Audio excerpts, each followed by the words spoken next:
Welcome to Momma-Sota, the podcast where we dive headfirst into the beautiful mess of motherhood. I'm your host, Monica Eichman, and I'm here to keep it real. In a world that changes by the minute, parenting can often feel like an uphill battle. We all want what's best for our children, but what that best looks like varies for every one of us.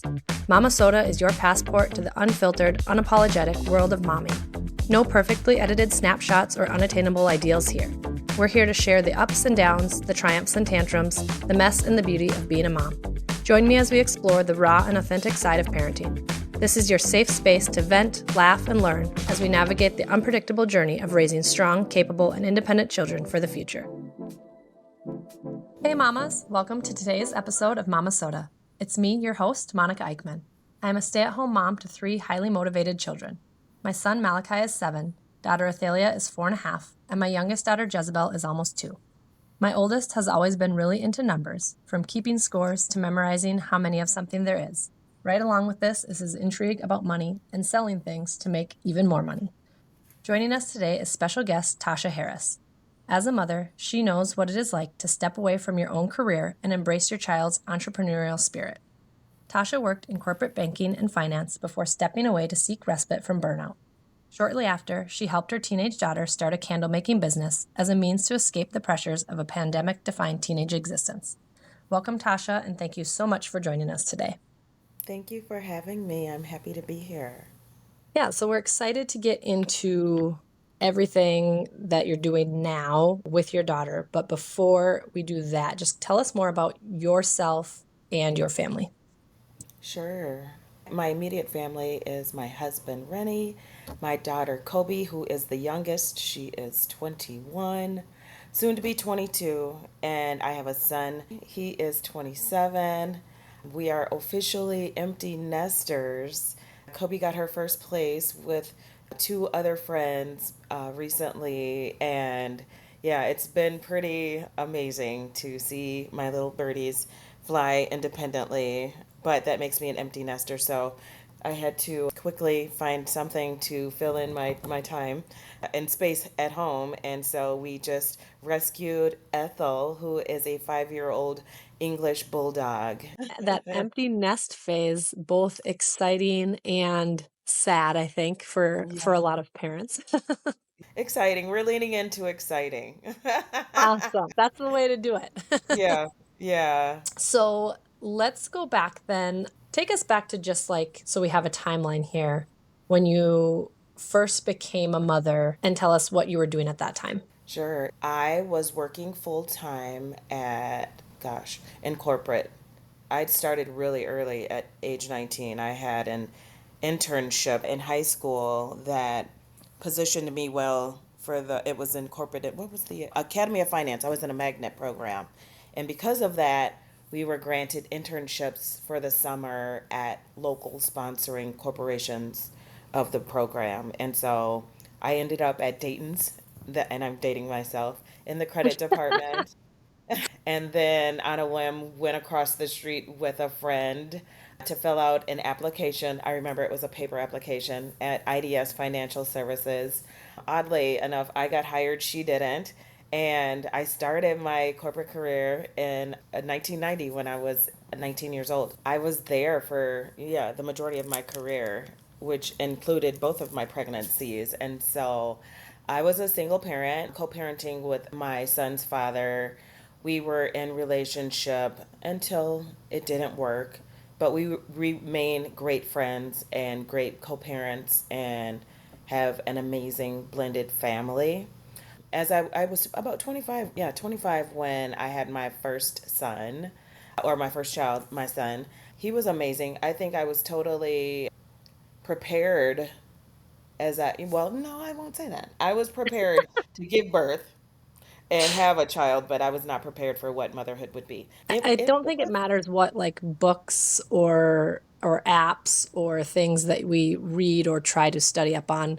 There's no like there's still no preparation for motherhood. absolutely not. Absolutely not. And working full time. So I was actually working full time, and gosh, and yeah, that was a lot. I was in a really good department that allowed me to take time off to bond with the baby. And I'm just grateful that I had the stability of a good career to support me throughout both of my pregnancies.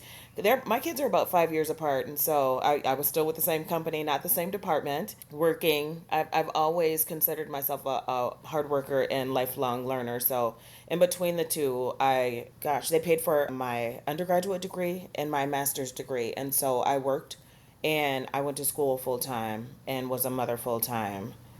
And I found a way to balance it all.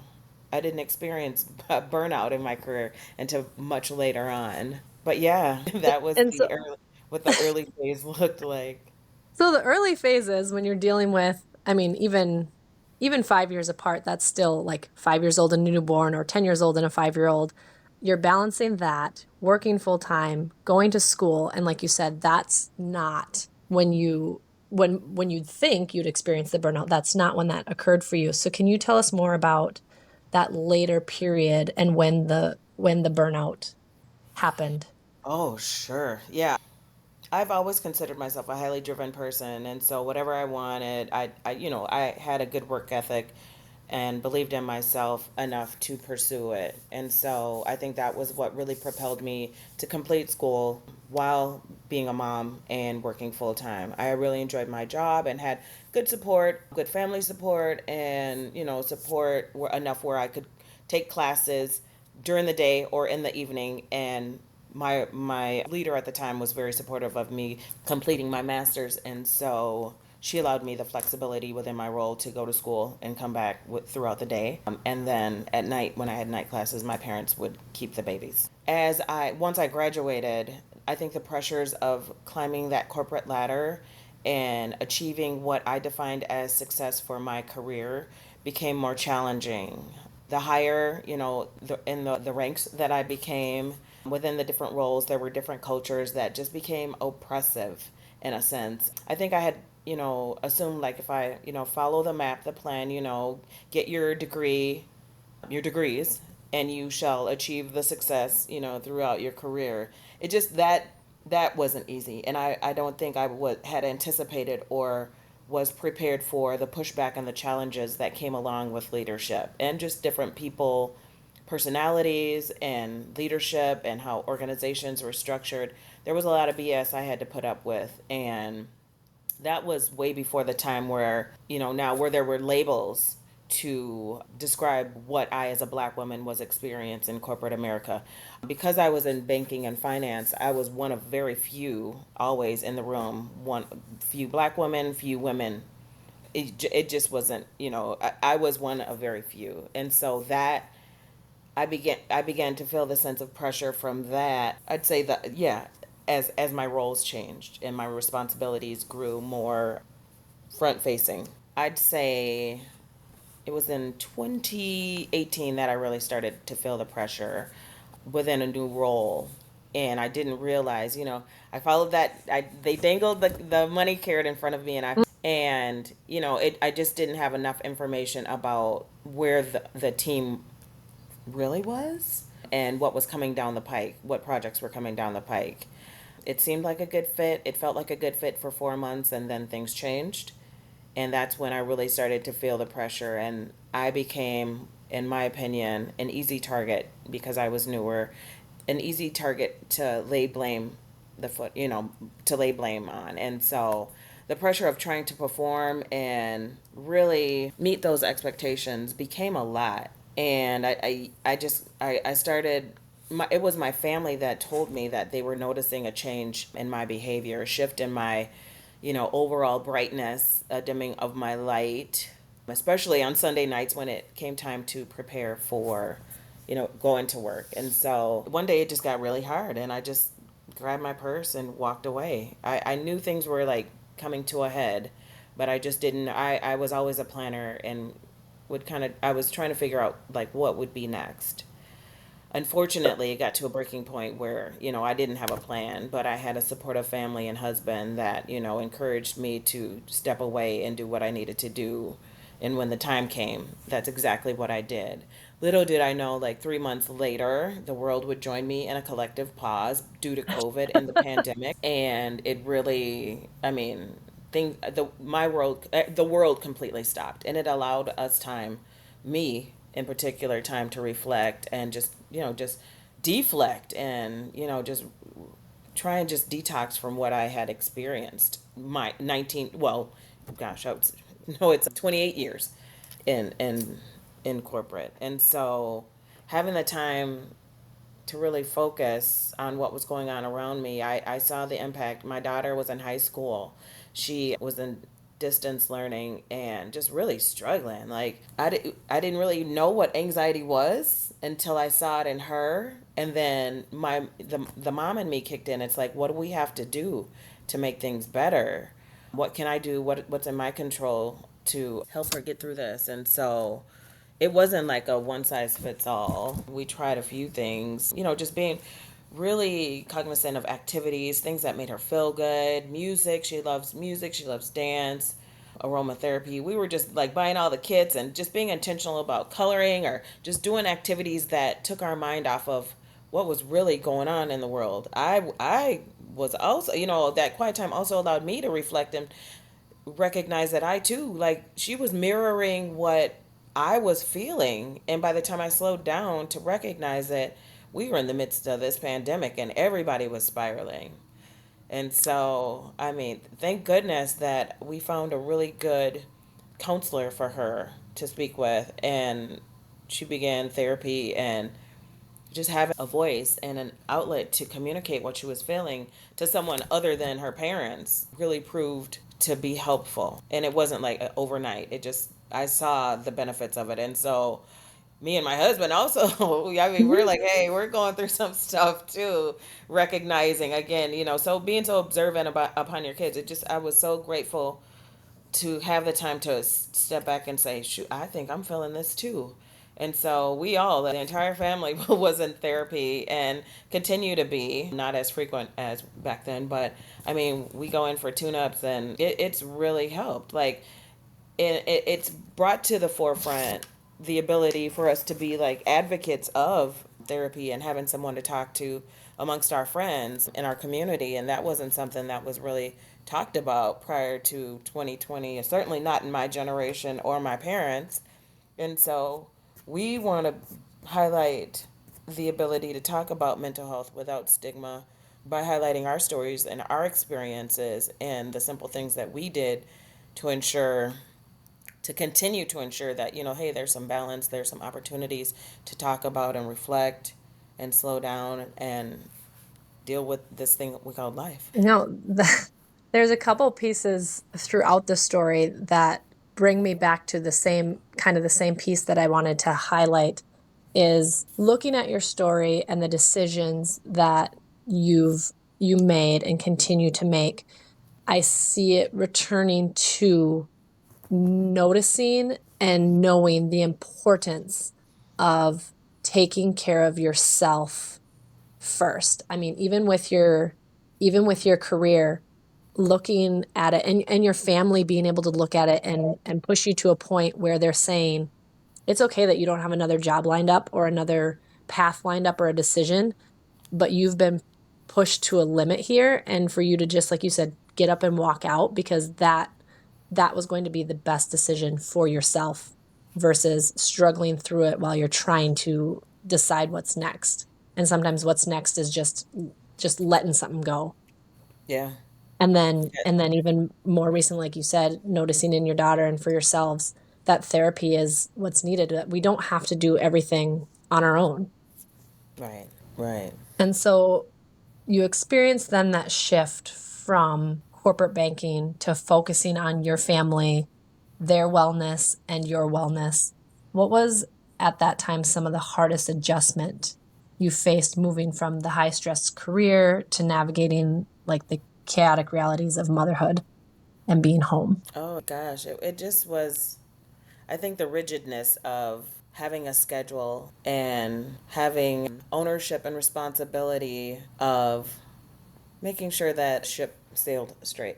I think it was like a shift in responsibilities. It wasn't it was more of a shift from corporate chaos to home chaos. And the hardest part was recognizing that, I needed to take a break. Like at at work, there were scheduled breaks, or there was little time for breaks, and it was go go go, and not recognize. I mean, I was forced during the pandemic, and especially when we were in quarantine, to isolate and sit and not be busy.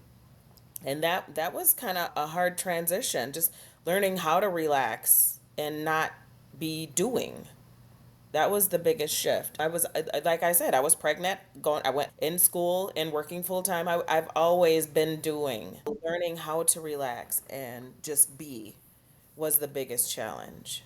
And again, I recognized it in myself, the need in myself, once I saw it in my daughter. Like, she would mimic so many of my behaviors. I was like, oh, oh, is that what that looks like? So I would want to demonstrate to her, like, hey, we need, we can enjoy this. We can, make the best of the situation and find time to breathe and relax. And, what brings us peace. Reading, journaling. Oh, we became really big journalers as well. Just like, you don't always want to talk. And sometimes your thoughts don't always make sense to you or the next person you're trying to share them with. So journaling became a really great outlet for me, myself, so much that we've incorporated, like, our brand is authentically us. We've incorporated everything that we found that we love to do during COVID into what Kobe Co is. And I think that's why it's been so well received, because it's authentically us. And there's no way that we can't experience joy being who we are, and sharing that with, the people who have come to know and love us. I think it's interesting that you said that the biggest challenge is like relaxing and sitting still. Like it's always like the grass is greener on the other side type of thing. When you're working hard, you're going, you'd be like, oh, it'd just be nice if I could sit down and relax. And then you try to do that and you're like, okay, how how does this work? And Yeah. same thing with like at work.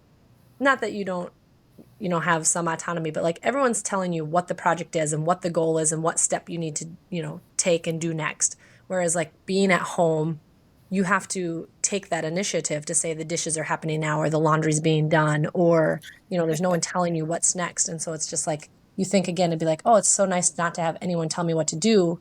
But at the same time, then it's like, well, if I don't take the bull by the horns, nothing gets done. Right, right. It's a balance to that, I tell you, because I also did try to project manage my family during COVID, and they're like, "Mom, calm down. This is, I'm just like, well, there are things that we can get done within this time. We didn't know how much time it was, and so yeah, it was really hard to sit down. They were, yeah. My husband did not have a problem relaxing. He has such a stressful job. He's like, hey, I love it. And I think sports, some kind of sports we're on. So I was like, I'm going to take note from him and just find something I want to do and practice this thing called relaxing. It's a practice. Some days are better than others, but it's what my balance looks like. I know I will. I love relaxing now. And I also love doing. And so I just have to give myself grace. When I feel like doing something, let's get her done. But then I also do have good friends and family that recognize that, hey, let's invite her somewhere, to have a little fun, or quiet time. So you started to kind of tell us about Kobiko a little bit. So let's back up to that. So how did your daughter approach you, or did you guys collaborate on it? To where kind of the early start of it? Early start. I had taken a candle making class a while ago, and of course, as we were exploring activities that we could do in the house, we had a girls' day and poured candles, and it was super fun and super relaxing. It allowed us time to be together and do something that was enjoyable. Kobe continued to pour candles, and I was just like, oh, that's cute. And oh, early on, she had an opportunity to go to an HBCU college tour. And because I had quit my job, she didn't want to add any pressure about, paying for the tour. So she's like, I'm going to figure out a way to pay for this. Of course, months later, the tour was canceled, but she had really taken a liking to the creativity involved in making candles. and she got an opportunity to sell some candles at a pop-up and did really well. And it by chance, one of my girlfriends who also owns an amazing brand here locally called Latunji's Palette, it's a bakery. She bought some candles and was a vendor at Minneapolis Farmers Market. And she offered to help Kobe sell some of her candles at her booth. She actually allowed Kobe to table share and sell her candles on the weekends at the Minneapolis Farmers Market. And Kobe would pour her candles throughout the week, her limited number of candles throughout the week, and sell them at farmers market, and really started building a following and getting some sales. And we were like, wow, this I was like, this could be something, because it was bringing her joy and money. And unfortunately, the tour was canceled, but Kobe wanted to continue to pour the candles. And so I was just helping her initially in the background, like ordering the supplies, making sure she had what she needed. And of course, that, organizational background and project management background from corporate kicked in. And so I'm like, I think, I think this could be something. You enjoy it and people enjoy what you're creating. Why don't we put some effort into it and create a small business? Yeah, because she was receiving money, and I'm like, this can't just go to your bank account. We need to set something up formal. So, You're of starting to course, make a little bit too much money. right, right. So, what was a side hustle for quite a few months turned into a business. I'm like, well, what do you think about continuing to do this, and me helping you out, putting some structure to it, and seeing what, we can make of this? And she loved the idea. She loved, like, really being out in the community, be able to be outside. We had masks and whatnot, but the farmers market was outside, and so it was just healthy for her to be in that environment and just have Hmm. that experience. And so I saw how much she was thriving in it, and I liked helping her. It wasn't, it didn't feel like work. And so little by little, we just, started researching. I especially consider myself a lifelong learner. Started really researching, like, how to form this into a business. How do we learn more about what this business can be? And a lot of it was like within our community, we just started really tapping into asking questions and of the entrepreneurs that were already in our community, and our, friends and family. And so they were really supportive and encouraged Kobe, and we just opportunities and blessings just started happening.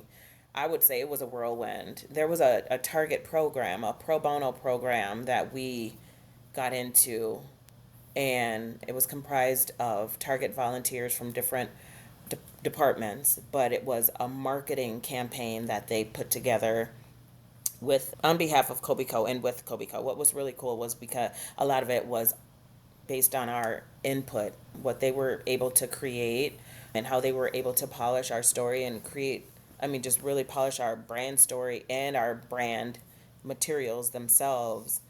It really helped launch us and make us feel like, oh, this is a real business. And so as we got that boost of confidence, we just started asking, the first company that we went to, not even knowing, like, we just went to Electric Fetus and was like, would you, we're selling these candles, would you like to feature them? And it was really Kobe's story and her sharing her experience, the experience she was having during COVID, that people really were just admired and wanted to support. And so we got into Electric Fetus, and I mean, we did not know what we were doing, but they were so sweet, and we continue to do business with them to this day. Like, our products are still in Electric Fetus because it was all about support and being able to provide them with a quality product. And they wanted to support Kobe's story. Kobe, let's see, she tried immediately after high school to go to college. She took a few classes at MCTC, and that's when the world was kind of opening up, but masks were really encouraged. Yeah, I was uh still that unsure. yeah, yeah, and that was having it. And so, yeah, she went to class and she enjoyed in-person learning because she had missed the last 2 years of high school because of COVID, or 1.5 year. But when the school wanted to go back to distance learning, I guess, because there was an uptick in the numbers, COVID numbers. She really struggled with going back to distance learning and decided, hey, I'm going to take a gap year. This isn't for me. So she decided to focus on the business and learn, on the job training day to day, and has really thrived in that atmosphere. She's learning, she's learning marketing, logistics, all things business as we continue to grow the business. But because initially we wanted to save a portion of the proceeds from the sales of our candles to for her college education, because she had put it on hold, she decided to create a scholarship for other BIPOC women who wanted to pursue education and not necessarily at an accredited college, but if they wanted to go to cosmetology school or just anything that improved their situation and it involved education, we wanted to be able to support them. Our scholarship is now 2 years old, and we have a partner who has donated $500 matched. Initially, what our scholarship was $500, but because this yogi in the community, her name is Kelly Smith, and she has an online yoga podcast called Mindful in Minutes. It's amazing.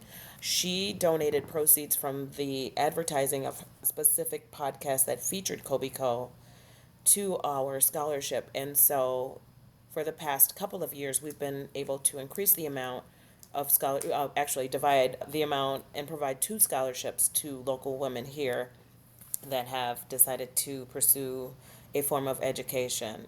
And so that the opportunity to give back has been near and dear to my heart, and I'm so grateful that Kobe came up with a suggestion, and I can see that it's, giving back and being philanthropic has, I've instilled that in her as well.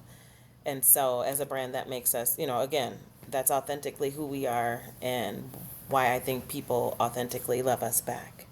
That's just an incredible story like for any business, but even more so in looking at the fact that like the end of your school, high school didn't work out in the way that was, most beneficial to Kobe. Same thing in college. Like, I'm finally going and taking classes, and then we're reverting back to the situation that doesn't work for me, and still saying, I still want to give money to people to go to college when it's Right. like that wasn't like necessarily the most positive experience for her.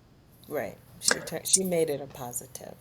Yeah, that's beautiful. And so also going back to kind of that beginning times, that was still at a time when you're coming off of your own burnout, and then like you said, combining that with COVID and being there in support for your daughter was definitely a overwhelming and chaotic period and overlap. So what are then some like practical tips you could give our listeners for still managing your own self-care? I don't think there's a right way or a wrong way to do self-care. You really got to be in tune with yourself. I think it does just requires you taking time to stop, whatever it is you're doing. And whether that's for a minute or 5 minutes, you really do just, give yourself some time to just not be doing anything. And that's what helped me. And, it was minute by minute. My mind would drift and be like, I should be doing this. But then I really had to redirect my focus and be like, this is important too. Stopping and just really just being and doing nothing is doing something. Mm-hmm. And so it was like the little things that kind of just built up. I don't know. And initially in my mind, I thought, so my husband loves to work out, and his form of self care is working out and going for long distance bike rides. He will go like 30, 40 miles each morning. And that's his thing. And I was like, okay, I'm going to try and keep up. And no, that was not my thing. And even waking up, I was like, he wakes, and then some mornings he'll go to the gym. I'm like, okay, I'll try and wake up at 5. And, that was not my thing. So you really got to know what your thing is and not try and force it because this is what it looks like for someone else. I really do I appreciate being able to take 5, 10 minutes throughout the day. Not just, I don't need a full hour. In the mornings, I do like to wake up an hour early and just, be and not do. And that includes meditation, but it's not like a strict routine where this is what I do every day. I do intentionally make quiet time and slow down, and that's what helps for me. Oh, at Kobe Co. at 2 o'clock every afternoon, we've built in like a 5 minute meditate time for just a break. So we'll do a 5 minute meditation, or we'll stand outside and in that good sunshine and just watch the world go by. But we're intentional about taking that time to just stop what we're doing and do nothing. I think that's an important piece, like you said, for people to realize that self-care for you is different than self-care for somebody else and different in different phases of our lives. And sometimes self-care is doing something like your husband working out, and sometimes self-care is just stop and not doing anything. And just thinking about if what you're deciding for self-care feels like a chore, then it's probably not self-care for you. Right. Right. But that's a cool thing. We can define it for ourselves. And I mean, it's not the same thing every day for me. I do love meditation. I'm trying to get better at doing it daily because that's what my goal is, my personal goal is. But I also recognize I don't have to be sitting to meditate. I don't have to close my, like, I do walking meditations. It's just, you have to really define and incorporate what feels good to you. I love shopping. I love eating. Like those bring me joy. Anything that brings me joy, I ultimately put in my self care bucket because it's what fills my cup. It's what I love to do. More of those experiences. I'm finding joy in doing independently or individually and equally with my friends and family. So it's all about the balance and just allowing yourself to be open and not scripted And I is think what, that's important, like you said, is what brings me joy. yeah, So absolutely. reflecting then through, I mean, it's been about 4 years, right, with Kobe Co. Yeah. What have Wow. been some of like the most, yeah, you say, wow, right? It's amazing how like sometimes time is so slow and then in the grand scheme of things, it goes so fast. Exactly. But what are some of the most challenging moments you guys have faced in the business? And then how did you cope and overcome them? Ooh, working together. Like I used to call Kobe my mini me and thought it was so cute when she was cute and loved being around mommy and mommy was number one. But as she's grown and matured and developed her own ideas and opinions, wow. And the way we're just so much alike that it can cause a little chaos and it's not fun to have to be led by your daughter. I mean, she fires me at least once a week. But we are both women with strong opinions, and it's just it brings me joy too to see her express her feelings and desires and wants so powerfully and just I didn't have that. I don't think I was this strong at 21 as she is. And so it's both rewarding and challenging to work with yourself and to see like someone reflect, I mean, the same behaviors and tone. And I'm like, oh, wow, this is what, okay. So it's been, Mhm. I mean, it's made me, think about how I see her now demonstrating how much she's absorbed of my personality and just, man, I raised her, so it's interesting to see a little mini me out in the world. I'm proud and just taken aback at times at how strong and awesome and powerful she is. But when it's directed at me, I feel at the wrong time, it becomes chaotic. Like, whoa. But we are learning to balance and like we'll take a break. Oh, we have an office journal. This helps us too. Like not trying to dress whatever the issue is right then and there. If it gets heated, we'll take a step back and we write in our office journal like this is how I felt or this about this situation that happened today. And when cooler heads prevail, we'll sit down and read it and then talk about it. So that's something fairly new that we started, and it's been helpful because I mean we try and fight through a disagreement or not seeing eye to eye right then and there, and because we're around each other so much, and yeah, we needed to find a way to we're exploring all the ways to just create a peaceful environment at Kobe Co. And at times we do have to step back and recognize like, hey, this is, we have the power to create a culture of rest, relaxation, celebration, and that's what our mission is. So, when it gets a little uptight, we'll take a break from each other. I'll work from home, or she'll, take the day off, and then we come back and really like reset and know, like, this is our mission. These are our values. This is what we want this space to feel like for us, and we have the power to control that. Some days are better than others. And we continue to work on it. So, No, I think the idea of an office journal can be spun and twisted to work in so many different aspects of relationship, husband, wife, like you said, when things start to get heated, either depending on your personality and who, either sometimes things are said that you don't mean, or you shut down and you don't get to say the things you want to say. And so being able to step back and just say, like, this is something we're going to discuss, like you said, later when heads are cool, but write down how things are going now. And I think the same can be said even as a parent to children of all ages. Like for your kids, maybe it's drawing a picture depending, on what their level is, but just dealing with things in the heat of the moment is not always the best. And I mean, even we see that in law where it comes to crime of passion, and it's just oh not yeah. level-headed. Yeah, yeah, we're trying. The journal helps. It definitely helps. But I mean, there's no one size fits all solution, and sometimes we miss the mark. But we're trying to use all the tools in the box that we learned about during, COVID and the quarantine phases, and just being in the house with each other. What helped then, and what can help now when we're in the store together. So. So I was kind of say that was kind of my next piece, not knowing if you had store space, workspace, or if people are working, out of homes a lot.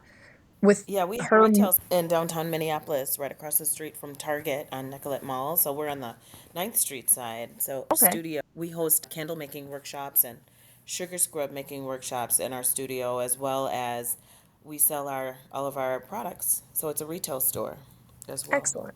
So what's the outlook, I guess, because her moving out, I guess, with having the retail spaces where you were working, her moving out doesn't necessarily change the daily workflow. But what's kind of the outlook going forward? Her moving out has actually, I think, helped her move and navigate more like a boss. It's only been a couple of months, but I just see the difference in how she's like showing up at work. I think there's Hmm. just more independence and autonomy, and she's just like stepping into that. And it's been cool to see. We've had our retail space since last April, so we just celebrated a year. We don't have immediate plans to open another location. We're really focusing on expanding our brand reach nationally. We have customers all over the state. We got an order from Alaska, and I'm like, oh my gosh, how did this happen? We've grown so much organically through word of mouth and through amazing programs and accelerators that we've participated in.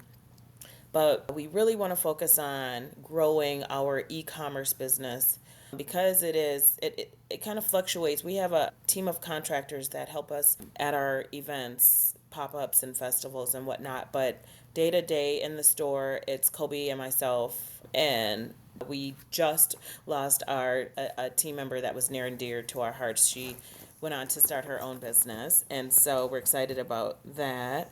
That But means you guys gave her some great training.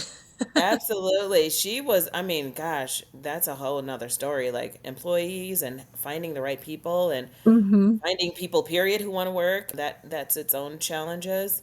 But we want to make sure that again, here's this corporate background coming in. Like we can run our business very efficiently. We have a co-packer now because we can't keep up with the demand of, we're in a few retail stores, locations, Patina, Electric Fetus down in the valley, Martin Patrick 3, Kowalski's. And so with that came time for us to expand our production capabilities. And so we have a co-packer. We work with freelancers because of the challenges of finding people who want to, work in the store. We've leveraged working with freelancers, and so we've been able to grow the brand, leveraging those staffing models. And so we just, yeah, really want to expand our national reach through e-commerce and sharing the brand, nationally. So what would you say then with you've mentioned several times as Kobe being the boss and you getting fired and her leadership. What's the biggest piece of advice you'd give to family going into business together, whether it's a mother-daughter relationship or otherwise? I mean, I do have to remind Kobe that this is a business. And I do have to remind myself that she doesn't have the business acumen that I have, with all of my experience. And so I think I've learned to not her the ideas that she has and the level of creativity that she has. Kobe Co wouldn't exist without it. And so again, I just feel like I'm the wheels on the bus. But I have to sometimes remind her that these wheels are kind of important. This is what we need to do to make sure that things keep moving and that we continue to grow and scale.